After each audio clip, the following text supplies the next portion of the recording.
এইবার মক্কাতুল মুকাররমায় আবার নবী রাহমাতুল লিল আলামিন দুনিয়ার জমিন থেকে মদিনাতুল মুনাওয়ারা রাউদাতুম মির রিয়াদিল জান্নাতুল ফিরদাউসের মধ্যে চলে গিয়েছেন। আবু বকর সিদ্দিক রাদিয়াল্লাহু তাআলা আনহু খলিফাতুল মুসলিমিন হয়েছেন। আবু বকর সিদ্দিক রাদিয়াল্লাহু তাআলা আনহু যখন খলিফাতুল মুসলিমিন হয়েছেন, সেই সময়ে মক্কার জমিনের মধ্যে দুর্ভিক্ষ দেখা দিয়েছে। চতুর্দিকে শুধু আযাব আর গজব দেখা যায়। এরা আখিরি নবীর উম্মতেরা এত বড় দুর্ভিক্ষ দেখা দিয়েছে রে, একের পর এক মানুষ না খাইয়া মারা যাইতেছে। রাতের বেলা মা পাত্রের মধ্যে পানি বসাইয়া সন্তানদেরকে ঘুম পাড়াইছে। সন্তান বারবার মায়ের কাছে জিগায়, মা গো এইভাবে কত রাত্রে আর দুঃখা দিয়া বুকা বানাইবা? বাবা কই আছে? বাবা লজ্জায় সন্তানের সামনে আসে না। এইরকম দুর্ভিক্ষ দেখা দিয়েছে আমাদের বাংলাদেশেও। ছোট আকারে দুর্ভিক্ষ দেখা দিয়েছিল, মহামারী দেখাছিল করোনা নামে। সেই সময় আমরা দেখেছি কত আদরের সন্তানেরা বাবা মায়ের লাশ ফালায়া নিজের জান বাঁচাইতেছিল। জোরে কোন ঠিক কিনা? মহামারী দেখা দিয়েছে, দুর্ভিক্ষ দেখা দিয়েছে, কারো কাছে খাদ্য নাই।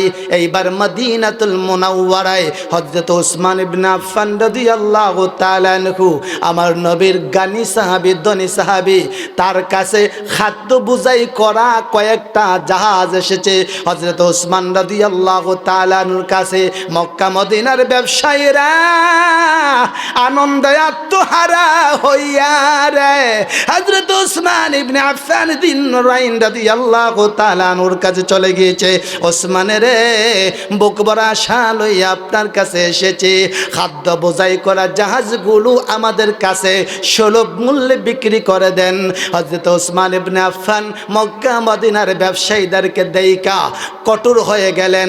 এইবার ঘোষণা করে দিলেন, আরে মক্কা মদিনার ব্যবসায়ীরা, আমার 1 টাকার মাল 10 টাকা, 10 টাকার মাল 100 টাকা, যেই ব্যক্তি আজকে দিতে পারবে তার কাছে আমার জাহাজের মালগুলো বিক্রি করা হবে, না ওই একটা মাল এখান থেকে কোদায়ও বিক্রি করা হবে না। মক্কা মদিনার ব্যবসায়ীরা অবাক হয়ে গেলেন। আমার নবী রাহমাতুল লিল আলামিনের প্রাণ প্রিয় সাহাবী, দানশীল সাহাবী হঠাৎ কেন এত কঠোর হয়ে গেলেন? মক্কা মদিনার ব্যবসায়ীরা বলে, ওসমান রে, আপনি কি রাসূলুল্লাহর দিন থেকে বের হয়ে পড়তেছেন নাকি? কিসের জন্য আপনি খাদ্যগুলো সুলভ মূল্যে অল্প দামে বিক্রি করতে চান না? একটু দয়া করেন, মায়া করেন। হযরত ওসমান ডেকে বলে, আরে মক্কা মদিনার ব্যবসায়ীরা, কথা একটাই আমি ওসমান বলে দিতেছি, 1 টাকার মাল 10 টাকা, 10 টাকার মাল 100 টাকা যে দিতে পারবে তার কাছে মাল বিক্রি করা হবে। মক্কা মদিনার ব্যবসায়ীরা বলতেছেন, ওসমান রে, 1 টাকার মাল 5 টাকা, 10 টাকার মাল 20, 30, 40 টাকা দেব, তারপরে দিয়ে দাও। অসংখ্য মানুষ, অসংখ্য শিশুরা মায়ের গলায় ধরে কান্দে, রাতে না খাইয়া শুইতেছে, অনেক মানুষ মারা যাইতেছে। ওসমান বললেন, কাজ হবে না, কেউ দিতে না পারলে মালগুলো বিক্রি করে দিতেছি। ব্যবসায়ীরা বলতেছে, ওসমান এত বড় ব্যবসায়ী, কার কাছে তুমি মালগুলো বিক্রি করে দিবা? হযরত ওসমান একটা চিঠি লিখলেন হযরত আবু বকর সিদ্দিক রাদিয়াল্লাহু তাআলা আনহুর কাছে, আবু বকর রে, আমি ওসমানের কাছে খবর এসেছে, অসংখ্য শিশু বাচ্চারা মারা যাইতেছে, রাতের বেলা তারাদের মায়ের গলায় ধরে কান্দে, বাবা লজ্জায় বাচ্চাদের সামনে চেহারা দেখায় না। ও আবু বকর, আমার সমস্ত খাদ্য বুঝাই করা মালগুলো আপনার কাছে পাঠিয়ে দিতেছি, মানুষের কাছে সমানভাবে ভাগ করে তুমি বন্টন করে দিবা, গরিব দুঃখী অনাহারী মানুষের কাছে। এই বলে একটা চিঠি লিখলেন। মক্কা মদিনার ব্যবসায়ীরা আন্দোলন তুলতেছে, উসমান কার কাছে মালগুলো পাচার করতেছো? হযরত উসমান বলেন, ও মক্কা মদিনার ব্যবসায়ীরা, বাধা দিও না, আসল মালিকের কাছে মালগুলো বিক্রি করে দিতেছি। মক্কা মদিনার ব্যবসায়ীরা বলে, উসমান রে, 1 টাকার মাল 10 টাকা, 10 টাকার মাল 100 টাকা দিয়ে কিনতেছে, এত বড় ব্যবসায়ী মক্কা মদিনার মধ্যে খেয়ে আমরা এক নজর দেখতে চাই। হযরত উসমান বলেন, ওকে দেখা যায় না, তাহলে নামটা বলতে হবে, নামটা শুনতে চাই। হযরত ওসমান বলেন, ও মক্কা মদিনার ব্যবসায়ীরা, তোমাদের কাছে মাল যদি বিক্রি করে, তোমরা 1 টাকার মাল 5 টাকায় কিনে 10 টাকা বিক্রি করবা, 10 টাকার মাল 20 টাকায় কিনে তোমরা 30 টাকা বিক্রি করবা। তারপরেও মানুষের জন্য এটা বোঝা হয়ে যাবে। এরা মক্কা মদিনার ব্যবসায়ীরা, আমি আমার সমস্ত মালগুলো রে 1 টাকার বিনিময়ে 10 টাকা, 10 টাকার বিনিময়ে 100 টাকা পাওয়ার জন্য বিক্রি করে দিতেছে। ব্যবসায়ীরা বলে, ওসমান রে, যতক্ষণ পর্যন্ত ওই মালিকের নাম আমরা না শুনবো, পরিচয় না পাইয়া মাল এই ঘাট থেকে কোথাও যেতে দিব না। হযরত ওসমান বলেন, ও মক্কা মদিনার ব্যবসায়ীরা, তাহলে শোনো, 1 টাকার মাল 10 টাকায়, 10 টাকার মাল 100 টাকায় যিনি কিনে নিতেছেন রে, তিনি হচ্ছেন স্বয়ং আল্লাহ রাব্বুল আলামিন। জোরে কন্না সুবহানাল্লাহ। ও সাহাবীরা, ও ব্যবসায়ীরা, তোমরা শোনো নাই, আল্লাহ কোরআনে বলছেন, মান জাবিল হাসানাতি ফালাহু আশরু আমসালিহা। যেই ব্যক্তি আল্লাহর রাস্তায় 1 দেয়, আল্লাহ 10 দেয়। যেই ব্যক্তি 10 দেয়, আল্লাহ 100 দেয়। জোরে জোরে কোন সুবহানাল্লাহ। তাই আমি এই মালগুলো সরাসরি আমার আল্লাহর কাছে বিক্রি করে দিয়েছি। ব্যবসায়ীরা এখানে অবাক হয়ে গেলেন। আল্লাহ রাব্বুল আলামিন সরাসরি উসমানের সাদকাকে কবুল করছেন। জোরে কোন সুবহানাল্লাহ। হযরত উসমান জিন্নুরাইন রাদিয়াল্লাহু তাআলা আনহু খাদ্য বোঝাই করা জাহাজগুলো আল্লাহর রাস্তায় দান করে দিলেন। এইবার রাত্রে আমার নবী রাহমাতুল লিল আলামিনের সাহাবী হযরত আব্বাস রাদিয়াল্লাহু তাআলা আনহু তিনি বলেন, আমি স্বপ্নে দেখি রে, আমার নবী রাহমাতুল লিল আলামিন জান্নাতি ঘোড়া দৌড়াইয়া কই যেন তারা যা করে যাইতেছেন। আমার নবী তাড়াহুড়ো করে কই যেন যাইতেছেন। হযরত আব্বাস বলেন, স্বপ্নের মধ্যে আমার নবী রাহমাতুল লিল আলামিনের গোড়ার সামনে দাঁড়াইলাম, জিজ্ঞেস করলাম, ইয়া রাসূলুল্লাহ, এত তাড়াতাড়ি কই যাইতেছেন? আমার নবী বলেন, আব্বাস রে, আপনি তো শুনেছেন আমার সাহাবী হযরত উসমান তার সমস্ত খাদ্য বোঝাই করা জাহাজ আল্লাহর রাস্তায় দান করে দিয়েছে। হ্যাঁ হুজুর, শুনেছি। আচ্ছা, আপনি তো আরো শুনেছেন আমার সাহাবী হযরত উসমান খাদ্য বোঝাই করা জাহাজ করে আল্লাহর রাস্তায় পাঠিয়ে যখন বাসায় যাইতেছিল, একজন ভিক্ষুক সামনে দাঁড়ায়া কই, উসমান রে, তোর পরনের কাপড়টা বড় সুন্দর লাগে, আমারে দিয়া দে। আমার উসমান আল্লাহর সন্তুষ্টি অর্জন করার জন্য পুরান চাদর পরনে লাগাইয়া রে নতুন কাপড়টা গরিব লোকটাকে দাম করে দিয়েছে। ইয়া রাসূলুল্লাহ, তাও শুনেছি। ও সাহাবী, আল্লাহ রাব্বুল আলামিন আমার উসমানের উপরে খুশি হইয়া জান্নাতের মধ্যে একটা আনন্দ উৎসবের আয়োজন করেছেন। ওইখানে সিদ্ধান্ত হবে উসমানের জন্য বিশাল বড় একটা বিল্ডিং বানানো হবে, বিল্ডিংয়ের ঈশান দেওয়া হবে। সেই জন্য আল্লাহ উসমান রাদিয়াল্লাহু তাআলা আনহুকে দাওয়াত করেছেন। সাহাবী রে, আমার উসমান তো এখন পর্যন্ত দুনিয়ার জমিনে জীবিত আছে, জীবিত অবস্থায় তো জান্নাতে যেতে পারবে না রে সাহাবী, আমার উসমানের পক্ষ থেকে আমি নবী রাহমাতুল লিল আলামিন ওই আনন্দ উৎসবের মধ্যে মদিনা থেকে রওনা দিয়েছি। জোরে কন্না সুবহানাল্লাহ। এইবার বুঝে থাকলে বলুন, আল্লাহর রাসূল আরশে আজিমের উপরে, রাসূলের উপরে কি আর কিছু আছে? আর কিছু আছে? আর গোটা সৃষ্টি জগৎটা হচ্ছে রাসূলুল্লাহর কদমের নিচে। এইবার আল্লাহ বলেন, বন্ধু, আপনাকে শুধু কাবা শরীফ থেকে দামি বানাই নাই। আল্লাহ বলেন, বিসমিল্লাহির রহমানির রহিম,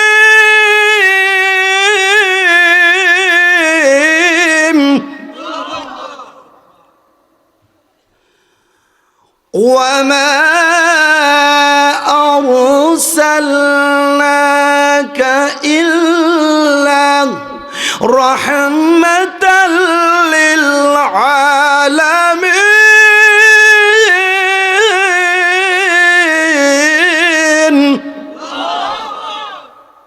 নবী গো, আপনাকে আরসালনাকা, কা দমিরের মার্জি রাসূলুল্লাহর দিকে, ওগো নবী, আমি আপনাকে প্রেরণ করেছি রাহমাতুল লিল আলামিন হিসেবে। যেরকম সুবহানাল্লাহ। এখানে ছোট্ট একটা ব্যাখ্যা দেই। আরবিতে আলামুন শব্দের অর্থ বিশ্ব, অর্থাৎ একটা গ্রহ। আমরা যে পৃথিবীতে আছি এটা হচ্ছে একটা গ্রহ। আর আল্লাহ বলছেন আলামিন, অর্থাৎ আলমের জমা হচ্ছে বহু বচন হচ্ছে আলামিন, যার মূল মানা হচ্ছে নবী গো, আমি আপনাকে শুধু একটা আলম পৃথিবীর জন্য রহমত বানাই নাই, আলামিন আমি আল্লাহ যতটা সৃষ্টি জগৎ তৈরি করেছি আপনি সমস্ত সৃষ্টি জগতের জন্য রহমত। আরশে আজিমটা একটা আলম, আপনি আরশে আজিমের জন্য রহমত, সেজন্য আপনি হলেন রাহমাতাল লিল আলামিন আর আমি হলাম রাব্বুল আলামিন। চিৎকার দিয়ে বলুন সুবহানাল্লাহ। এইবার বুঝে থাকলে বলুন, কাবার দাম বেশি না নবীর দাম বেশি? এইবার বলুন, আরশের দাম বেশি না নবীর দাম বেশি? অর্থাৎ আল্লাহর পরে সৃষ্টি জগতে আমার নবীর চেয়ে সম্মানী কিচ্ছু নাই, সব আমার নবীর কদমের নিচে। জুড়ে কণ্ঠে কিনা? মহব্বতে সেই নবীকে একটু দুরুদ ও সালাম জানাই। আমার সাথে সাথে প্রাণ খুলে আপনারা দুরুদ ও সালাম পাঠাইবেন, যেন আমাদের জবান থেকে সরাসরি রাসূলুল্লাহ সাল্লাল্লাহু আলাইহি ওয়াসাল্লাম রওজা শরীফ থেকে শুনেন আমাদের মুখের আওয়াজটা। এবার মহব্বতে আমার সাথে পড়ুন। সম্মানিত শ্রোতাবৃন্দ, আপনাদের আওয়াজে আমি বুঝতে পারলাম আপনাদের হৃদয়ের ইমানের নূর ঝলমল করতেছে। কোন আলহামদুলিল্লাহ। শুধু আপনারা একটু ব্যাকআপ পাইলেই জ্বলে উঠবেন। তো আমার ছোট্ট একটা রিকোয়েস্ট আপনাদের কাছে থাকবে, আমরা কিন্তু দায়িত্বশীল মানুষ। সকল নবী রাসূলদের কাঁধ যেখানে, আমার নবীর দুটি কদম সেখানে। কোন সুবহানাল্লাহ। তবে সকল নবী রাসূলদের উম্মতের কাঁধ যেখানে, আমাদের দুটি কদম সেখানে। জুরে কোন সুবহানাল্লাহ। তাহলে মূলত জাতিগতভাবে সৃষ্টিগতভাবে আমার নবী থেকে দামি কোনো নবী নাই, আর ফতুল্লাহ এলাকাবাসীর উম্মতের চেয়ে দামি কোনো উম্মত নাই। আশা করি আমার কথা বুঝতেছেন। তাহলে আপনাদের কাছে ছোট্ট একটা রিকোয়েস্ট থাকবে, নিজ দায়িত্বে আপনারা সবাই যদি একবারের সামনের কাছাকাছি চলে আসেন, তাহলে পিছনে লোক আসবে। একটা নিয়ত, বড় শক্ত নিয়ত করে আপনারা সামনে চলে আসেন। ফাঁকা এক হাত জায়গাও খালি রাখা যাবে না। আমাদের আজকের আলোচনা দেখেন সারা বাংলাদেশে ছড়িয়ে যাবে। দয়া করে আপনারা সামনে চলে আসেন, আমি যেন বারবার বলতে না হয় সুবহানাল্লাহ ওয়ালহামদুলিল্লাহ লা ইলাহা ইল্লাল্লাহ সুবহানাল্লাহ ওয়ালহামদু। সবাই একবারে গায়ে গায়ে লাইগা বসেন। ইলাহা। আমরা জান্নাতের ভিতরে আছি, হাসরের মাঠে সবাই চাইবে আগের কাতারে থাকতে, যেরকম কি না? তো দুনিয়াতে আমরা ফিসের কাতারে থাকবো কেন? আমরা আগে থাকবো, হাসরের মাঠে বলবো আল্লাহ সামনের কাতারে, আমরা দুনিয়াতে সামনের কাতারে ছিলাম, এখন আমাদেরকে পিছনে বসে আর লজ্জা দিয়ে না। যেরকম আমিন। আমার প্রিয় বন্ধুগণ, আমাকে নির্দিষ্ট একটা বিষয় দেয়া হয়েছে।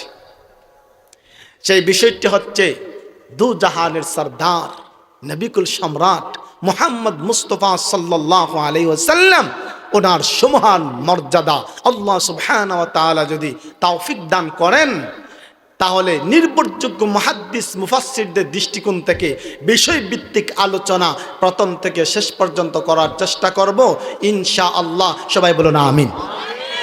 তবে আমার আলোচনায় আমি কিছু শ্রোতা চাই, কোয়ালিফাই সচেতন শ্রোতা। আর যাদের জিমুন্না শ্রোতা, আমি বলি সময় নষ্ট না করে বাসায় গিয়ে ঘুমাও, কাজ হবে। যেটা ঠিক না? আচ্ছা, আপনারা কেমন সচেতন এখন একটু টেস্ট করে দেখি। আপনাদের মধ্যে কারা কারা ঘুমাই আছেন হাত উঠান। আলহামদুলিল্লাহ, সবাই সচেতন। যেরকম মারহাবা, নারায়ে তাকবীর, নারা রিসালাত সাল্লাল্লাহু আলাইহি সাল্লাম। আসলেই ফাদুল্লাহর মানুষেরা বলতেছে হুজুর আমাদেরকে ধোঁকা দেওয়া যাইব না, জোরে করতে কি না? আসুন আলোচনায় প্রবেশ করার পূর্বে আপনারা এখানে কেন এসেছেন, কি করবেন, এখানে কিভাবে বসলে লাভবান হবেন, সেই আলোচনাটি আগে বোঝানোর পরে তারপর আমি আমার মূল আলোচনার মধ্যে চলে যাব। বলুন ইনশাআল্লাহ। এই যে আপনারা আমার সাথে সাথে কথা বলতেছেন, এই কথাটাও মিজানের ফাল্লায় ওজন দেওয়া হবে। কমপক্ষে হলেও এই কথার সাইজ উহুদ পাহাড় চেয়ে বড় হবে। জুড়ে কোন সুবহানাল্লাহ। এইবার আসুন আমার নবী রাহমাতুল লিল আলামিনের মর্যাদার আলোচনা শোনার পূর্বে আমরা আগে কোন কাজটা করলে আমাদের জীবনের প্রত্যেকটা আমল আল্লাহ দরবারে সরাসরি কবুল হবে সেটা জেনে নেই। হাসরের মাঠে তিনজন ব্যক্তিকে সর্বপ্রথম জাহান্নামে অপমান করে নিক্ষিপ্ত করা হবে। প্রথম একজন শহীদকে, দুই একজন দানশীল ব্যক্তিকে, তিন একজন বড় আলেমকে। কথা ক্লিয়ার বুঝতেছেন? তিনজন বড় আমল কর্মওয়ালা ব্যক্তিকে সর্বপ্রথম জাহান্নামে নিক্ষেপ করা হবে। প্রশ্ন আসতেই পারে হুজুর আলেমকে জাহান্নামে দেওয়া হবে, দানশীল ব্যক্তিকে জাহান্নামে দেওয়া হবে, আমার একজন শহীদ যিনি ইসলামের জন্য জীবন দিলে শহীদ হলে সরাসরি জান্নাত, তাকে জাহান্নামে দেওয়া হবে কেন? আল্লাহ রাব্বুল আলামিন শহীদ ব্যক্তিকে ডাক দিবেন, আয়েন আপনি দুনিয়াতে কি করছেন, কিভাবে আপনার জীবনটা দিয়ে আসছেন? তিনি বলবেন আল্লাহ আমি আমার জীবনটা আপনার জন্য দিয়ে শহীদ হয়ে এসেছি। আল্লাহ বলবেন তুমি মিথ্যা বলতেছো। বান্দারে জীবন দিয়েছো সত্য, তবে আমার জন্য দেও নাই, মানুষ যেন তোমাকে বীর বাহাদুর জিহাদি বলে সেজন্য লোক দেখানোর জন্য জীবন দিয়েছিলা। মানুষ দুনিয়াতে তোমাকে বাহবা দিছে, আমার কাছে আজকে আর তোমার কোনো বদলা নাই। ও ফেরেশতারা ওর গর্দান দইরা ঠ্যাং উপরে দিয়া মাথা নিস্তিক দিয়া অপমান করে জাহান্নামে ফেলে দাও। জোরে করে নাউজুবিল্লাহ। দুই নাম্বার, লক্ষ লক্ষ টাকা দান করছে এইরকম একজন লোক দাঁড়াইছে। আল্লাহ বলবেন আপনি কি করছেন? আল্লাহ সারা জীবন আপনার রাস্তায় শুধু সদকা করছি। আল্লাহ বললেন তুমি মিথ্যা বলতেছো, আমার জন্য এক টাকাও সদকা করো নাই, সব সদকা করছো মানুষ যেন তোমাকে দানশীল বলে, দাতা বলে, বুট পাওয়ার জন্য, জুট ভাদার জন্য। মানুষ তোমাকে ভাবা দিবে টাকাওয়ালা পয়সাওয়ালা, সেজন্য তো বড় অঙ্কের টাকা দান করছো। বান্দারে দুনিয়াতে যা মারহাবা পাওয়ার ফাইসস, আমার দরবারে আর কিচ্ছু নাই। ও ফেরেশতারা এইরকম দানশীল ব্যক্তিকে জাহান্নামে ফেলে দাও। জোরে কর নাউজুবিল্লাহ। তিন নাম্বার একজন আলেম, বড় আলেম, আয়েন আপনি কি করছেন? আল্লাহ আমি সারা জীবন ওয়াজ নসিহত করছি, মানুষকে দিনের দাওয়াত দিছি। আল্লাহ বলবেন আয়েন আয়েন এগুলো বইলা লাভ নাই, মিথ্যা বলতেছেন। মিয়া সাহেব আপনি ভাইরাল হওয়ার দান দেয়, সেলিব্রিটি হওয়ার জন্য, শ্রোতাদের মন আকর্ষণ করার জন্য, মাল কামানোর জন্য দুনিয়াতে বড় বক্তা হইস না, আমি আল্লাহর জন্য কিছুই করো না। ও ফেরেশতারা এইরকম দুঃখাবাজ আলেমকে জাহান্নামে অপমান করে ফেলে দাও। জোরে কর নাউজুবিল্লাহ। কথা ক্লিয়ার বুঝতেছেন? তাহলে বোঝা গেল বিশাল বড় বড় আমল করেও ওই মানুষগুলো জান্নাত পাইল না। তার একটাই কারণ, আমল করেছে সত্য কিন্তু তাদের নিয়াতের মধ্যে ভেজাল ছিল, ফরমালিন ছিল। নিয়ত বিশুদ্ধ না থাকার কারণে তাদের আমলও তাদেরকে জান্নাতে নিতে পারে। ক্লিয়ার কথা বুঝতেন? এইবার আসরের মাঠ কায়েম হয়ে গেল। একজন ভ্যান চালক আরেকজন রিক্সা চালক বাঙ্গা গড়ে শুইয়া শুইয়া কান্দে, আমদ কিছু নাই গো, আমাকে যদি আপনার লাখপতি বানাইয়া দিতেন, আমাকে যদি কোটিপতি বানাইয়া দিতেন গো, আমি দুনিয়ার জমিনে একা এইরকম একটা জান্নাতের বাগান সাজাইতাম, একা একটা মসজিদ করে দিতাম, একা একটা মাদ্রাসা করে দিতাম। আল্লাহ রাব্বুল আলামিন এইরকম গরিব লোকদেরকে হাসরের মাঠে ডাকবেন, গরিব লোকদেরকে ডাইকা বলবেন দুনিয়ার জমিনে কি করেছো? গরিব মানুষগুলো বলবে মাবুদ মাবুদ গো, দুনিয়াতে কিছুই করতে পারি নাই। আল্লাহ বলবেন ডান দিকে তাকাও, ডান দিকে তাকাইয়া দেখবে বিশাল বড় বড় নেকির পাহাড় দেখা যায়। চিৎকার দিয়ে ডাকবে মাবুদ মাবুদ গো, দুনিয়ার জমিনে ঠিক মতো 10টা টাকা আপনার রাস্তায় ব্যয় করতে পারি নাই, ঠিক মতো নামাজ রোজা করতে পারি নাই, বাঙ্গা গড়ে শুয়া শুয়া থাকতাম, দিনের বেলা রিক্সা চালাইতাম, মাথার গাম পায়ে ফালাইতাম, আপনার ইবাদত করতে পারি নাই। ডানে বামে চতুর্দিকে তাকাইয়া দেখি শুধু নেকির পাহাড় দেখা যায়। এই সবগুলো কোত্থেকে আসলো? আল্লাহ রাব্বুল আলামিন বলবেন ও গরিব বান্দারা, সারাদিন মাথার গাম পায়ে ফালাইয়া বাঙ্গা গড়ে শুইয়া রে, যখন মনে মনে ভাবতে মাবুদ আপনি যদি আমাকে লাখপতি বানাইতেন গো, আমি আপনার রাস্তায় এইরকম একটা মাহফিল একা করাইতাম, একটা মসজিদ বানাইতাম, একটা মাদ্রাসা বানাইতাম। আল্লাহ বলেন বান্দারে, তুই যখন এইভাবে মনে মনে আশা করতে, নিয়ত করতে, আমি আল্লাহ তোর অন্তরের দিকে তাকাইয়া রে, তুই বান্দার নিয়তের বরকতে আমি আল্লাহ তোর আমল নামায় একটা মসজিদ মাদ্রাসা মাহফিলের সাদকা সাথে সাথে বাজেট করে দিয়েছি। জোরে কন্যা সুবহানাল্লাহ। বান্দারে, তুই যখন মনে মনে নিয়ত করতে, তোর নিয়ত করার সাথে সাথে আমি আল্লাহ তোর নিয়তের বরকতে বিশাল বড় বড় সওয়াবগুলো তোর জন্য বাজেট করে রেখেছি। জোরে কোন সুবহানাল্লাহ। তাহলে বোঝা গেল অনেক ক্ষেত্রে উম্মতে মুহাম্মদী আমল না করেও নিয়তের বরকতে আমলের চেয়ে বড় সওয়াব অর্জন করতে পারে। জোরে কোন ঠিক কিনা?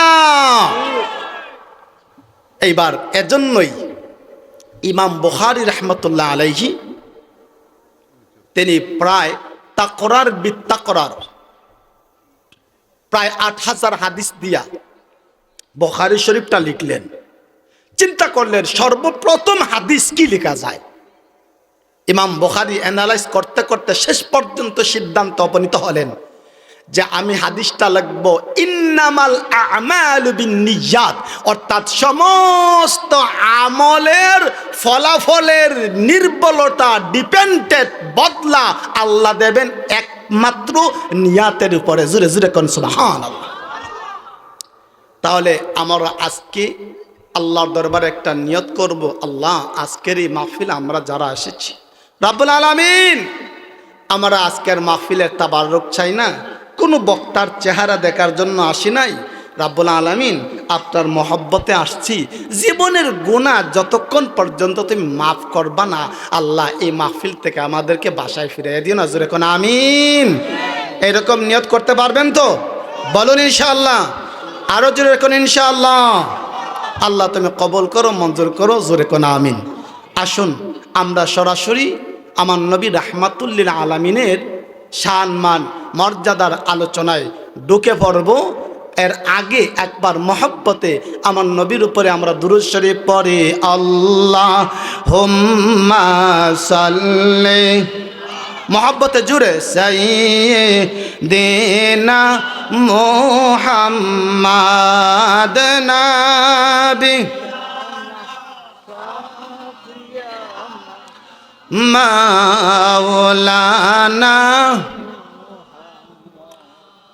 দেখা দাও গো নূর নবীজি আপনায় দেখে প্রাণ জোড়ায় আপনার দেখা পাইলে গো নবীজি ভয় নেই মরণের বেলায় আল্লাহুম্মা সাল্লি জোরে জোরে মোহাম্মদ সাই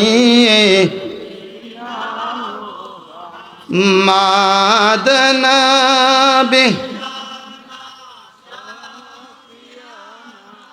মাওলানা সাল্লাল্লাহু আলাইহি সাল্লাম। বর্তমান আমাদের বাংলাদেশে একটা বিষয় কোনটা কি না, আর ছাগল চড়ানো কষ্ট, সেজন্য সকল নবীদেরকে আল্লাহ দায়িত্ব দিয়েছিলেন ছাগল চড়াইতে, যেন তাদের ধৈর্যটা পরিপূর্ণ মজবুত হয়। জোরে কোন আল্লাহু আকবার। তো টিচার ছোট ছোট বাচ্চাদেরকে পড়াইতেছে, 1 ঘন্টা পড়ানোর পর টিচার সবার দিকে চেহারা ফিরাইয়া জিজ্ঞেস করতেছেন, ও আমার সোনামণিরা, আমার দিকে তাকাও। সবাই স্যারের দিকে তাকাইতেছে। ছোট্ট একটা বাচ্চা হঠাৎ করে দেখে একটা ইঁদুর দৌড়াইয়া গর্তের ভিতরে ঢুকতেছে। সে ইঁদুরের নেজ ধরিয়া একবার জুড়ে টানতেছে। ইঁদুর মাথা গর্তের ভিতরে ঢুকাইতেছে, আর সে ইঁদুরের নেজ ধইরা টানতেছে। কথা বুঝতেছেন? ইঁদুর মাথা গর্তের ভিতরে ঢুকাইতেছে, আর বাচ্চা নেজ ধরিয়া টানতেছে। টিচার জিজ্ঞেস করলেন, আমার প্রিয় ছাত্ররা, এতক্ষণ পর্যন্ত তোমাদেরকে যা পড়াইলাম সব কিছু কি তোমাদের মাথায় ঢুকছে? পিছন দিক থেকে লাফ দিয়ে বাচ্চা দাঁড়াইয়া কয়, স্যার মাথা ঢুকছে, লেজ আমার হাতে আছে। আমাদের অবস্থা যেন এরকম না হয়। জোরে কোন ইনশাআল্লাহ। বলুন, নবীর দাম বেশি না কাবার দাম বেশি? আরো জোরে বলুন, কার দাম বেশি? কেমনে? আল্লাহ রাব্বুল আলামিন মূসা কালিমুল্লাহকে দাওয়াত করেছিলেন দুনিয়ার পাহাড়ের মধ্যে, তুর পাহাড়ের মধ্যে। মূসা কালিমুল্লাহ আল্লাহর দরবারে সব সময় দোয়া করতেন, রাব্বি আরিনি, মাবুদ গো আপনার শুধু নাম শুনে আপনাকে দেখতে চাই। আল্লাহ বলেন লান তারানি, দেখতে পাবে না। তারপরেও আল্লাহ রাব্বুল আলামিন মূসা নবীকে বললেন, ঠিক আছে চলে আসো দুনিয়ার জমিনে, তোর পাহাড়ের মধ্যে একটা উপত্যকায় মূসা নবী দাঁড়াইয়া আছেন আল্লাহকে দেখার জন্য। আল্লাহ রাব্বুল আলামিন নিজে সাক্ষাৎ না দিয়ে সামান্য নূর নিক্ষেপ করলেন। মূসা আলাইহিস সালাতু ওয়াস সালাম বেহুশ হয়ে গিয়েছিলেন। এইবার মূসা নবী যখন তুর পাহাড়ের মধ্যে যাইবেন, খুশে আনন্দে আত্মহারা হয়ে হযরত মূসা কালিমুল্লাহ জুতা মোজা সব পায়ে লইয়া দৌড় মারছে। আল্লাহ রাব্বুল আলামিন মূসা নবীকে ধমক দিয়ে বললেন, মূসা রে ফাখলা'না আলাইক ইন্নাকা বিল ওয়াদি মুকাদ্দাসি তুয়া। আরে মূসা নবী, তোর পাহাড়ের মধ্যে এসেছ রে, আমি আল্লাহ রাব্বুল আলামিনের সাথে সাক্ষাৎ করার জন্য। খবরদার করিয়ে দিলাম, পায়ের মধ্যে জুতা মোজা রাখা যাবে না। জুতা মোজা খুলে আসো। ফাখলা'না আলাইক ইন্নাকা বিল ওয়াদিল মুকাদ্দাসি তুয়া। পবিত্র জায়গার মধ্যে আসছো, পবিত্র জায়গায় জুতা নিয়ে আসা যাবে না। আরে মূসা, মনে রাখবা রে, তোর পাহাড়ের বরকত নেওয়ার জন্য আসতেছ। তোর পাহাড়ের মধ্যে তুমি আসলে তোর পাহাড়ের বরকত নিবা। ও মূসা নবী, পাহাড়ের বরকতে তোমার কদম দন্য হবে। এইবার আমার নবী রাহমাতুল লিল আলামিনকে দুনিয়ার জমিনে কোনো পাহাড়ে নয়, এই জমিন থেকে প্রথম আসমান 500 বছরের রাস্তা, দ্বিতীয় আসমান আরো 500 বছরের রাস্তা, তৃতীয় আসমান আরো 500 বছরের রাস্তা, এইভাবে 7 আসমানের উপরে সিদরাতুল মুনতাহা, তার উপরে লা মাকান লা জামান, তার উপরে 70,000 নূরের পর্দা অতিক্রম করে। আর শাওজিমের মধ্যে আমার নবী রাহমাতুল লিল আলামিনকে যখন আল্লাহ রাব্বুল আলামিন নিলেন, আমার নবী রাহমাতুল লিল আলামিনের হঠাৎ করে স্মরণ হয়ে গেল মুসা কালিমুল্লাহকে আল্লাহ দাওয়াত করেছিলেন। তোর পাহাড়ের মধ্যে আল্লাহ রাব্বুল আলামিন মুসা নবীকে ধমক দিয়ে বলেছিলেন, ফাখলা আলাইক মুসা রে, পায়ের দিকে তাকায়া দেখো জুতা দেখা যায়, জুতা খুলে আসতে হবে। ইন্না কাবিল ওয়াদিল মুকাদ্দাসে তোয়া, পবিত্র জায়গার মধ্যে আসতেছো। আমার নবী রাহমাতুল লিল আলামিন জুতা মুবারক নিয়ে আরশ আজিমের মধ্যে চলে গেছেন। এইবার নবী রাহমাতুল লিল আলামিন হাত লাগাইলেন জুতা মুবারকটা খোলার জন্য। হঠাৎ করে আওয়াজ আসছে, হুকমিতা মুসা কো খাকে তুর সাবার কাত মিলে। হ্যাঁ বলতু জুতার দিকে হাত বাড়াইবেন না। মুসা নবীকে জুতা খোলার কথা বলেছিলাম পাহাড়ের বরকত নেওয়ার জন্য। মুসা নবী পাহাড়ের মধ্যে উঠেছিল, তেরে কদমুখী বা দৌলত আরশ কো ইজ্জত মিলে। বন্ধু গো, আপনি জুতা মুবারকটা খুলবেন না। মুসা নবী পাহাড়ের বরকত নেওয়ার জন্য অপেক্ষায় ছিল, আর আপনি নবীর জুতা মুবারকের বরকত নেওয়ার জন্য আমি আল্লাহর আরশ এতদিন পর্যন্ত অপেক্ষায় আছে। জুরে কন্যা সুবহানাল্লাহ।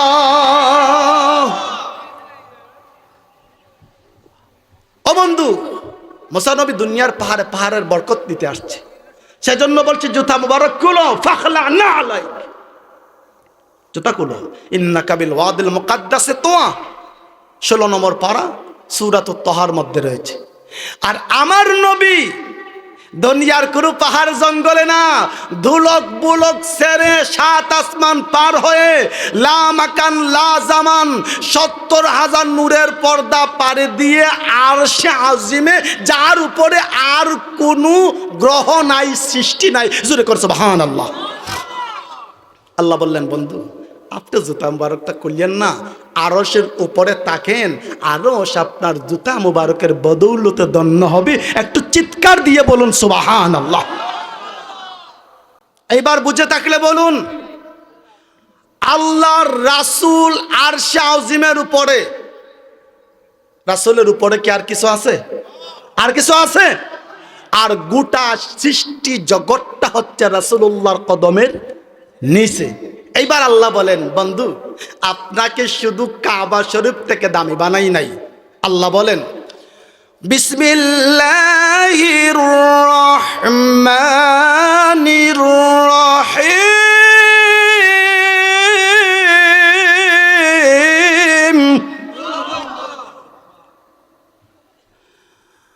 ওয়ামা আরসালনাকা ইল্লা রাহমাতাল লিল আলামিন।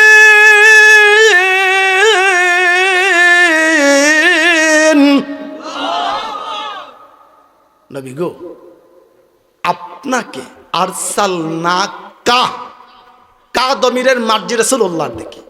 ওগো নবী, আমি আপনাকে প্রেরণ করেছি রাহমাতুল লিল আলামিন হিসেবে।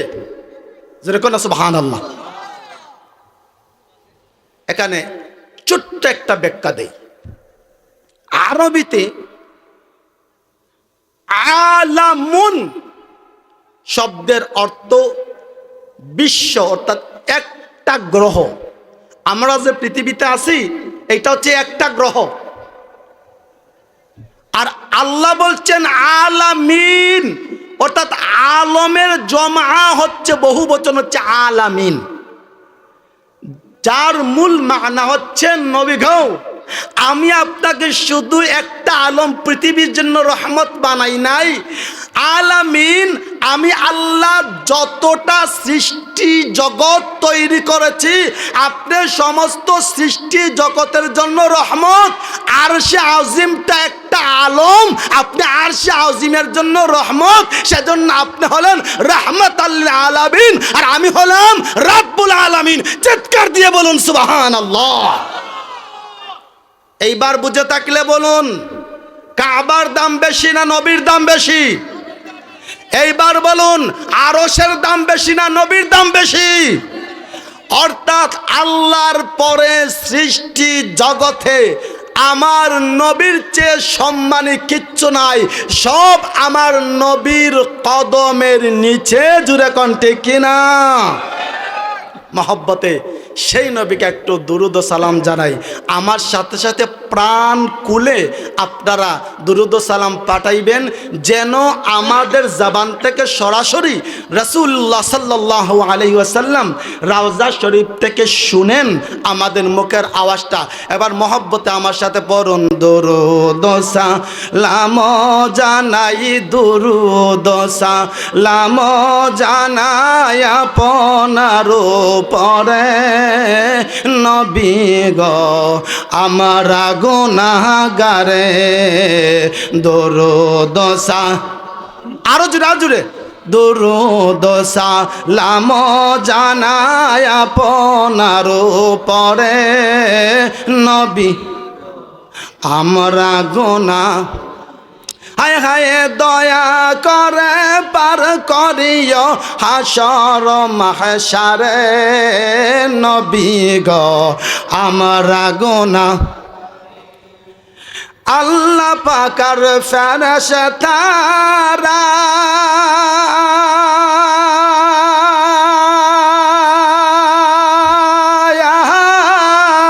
নবীর দুরুদ পড়েন থারায়। আল্লাহ পাকের ফেরেশতারা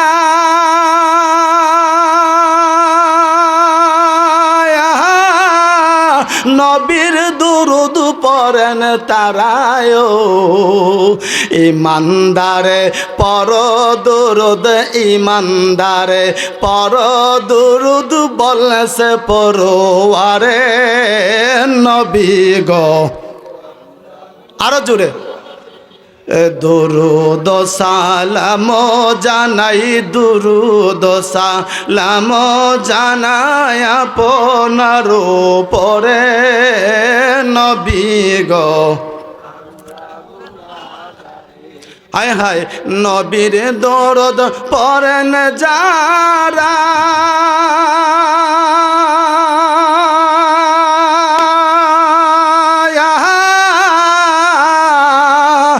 আমার নবীর আপন তারায় শাফাআত করিবেন নবী, শাফাআত করিবেন নবী ময়দানে হাসরে নবী গো আমরা গারে।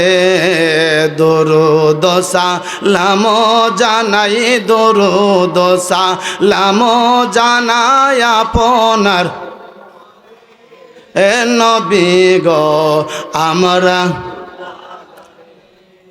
ইউসাল্লুনা আলান নবী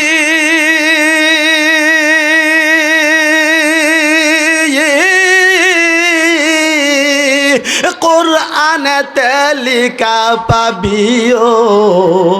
পড়লে দরুদ তাকে বেশবাই, পড়লে দরুদ তাকে বেশবাই রহমতের চাদরে নবী গো রাগনাগারে। দুরুদ সালাম জানাই, দুরুদ সালাম জানাই আপনার উপরে নবী গো আমরা। জোরে কোন মারহাবা, আর জোরে কোন আমিন। খারাপ লাগতেছে? চলবে? জোরে কোন ইনশাআল্লাহ।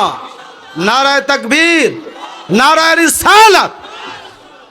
এইবার আপনাদের মন মানসিকতা ঠিক করার জন্য আরেকটা ঘটনা বলে ফেলি।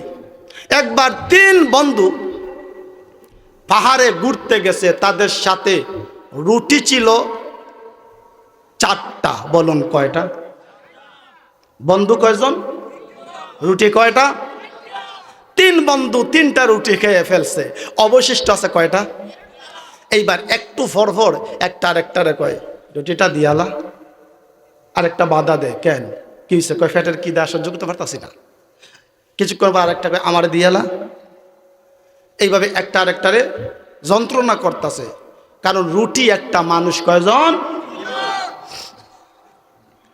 এইবার তিন বন্ধু একত্রিত হয়ে তারা একটা ফয়সালা করতেছে। রুটি তো একটা, আর আমরা মানুষ তিনজন, ফ্যাটের ভিতরে জ্বালা বেশি, কি করণ যায়?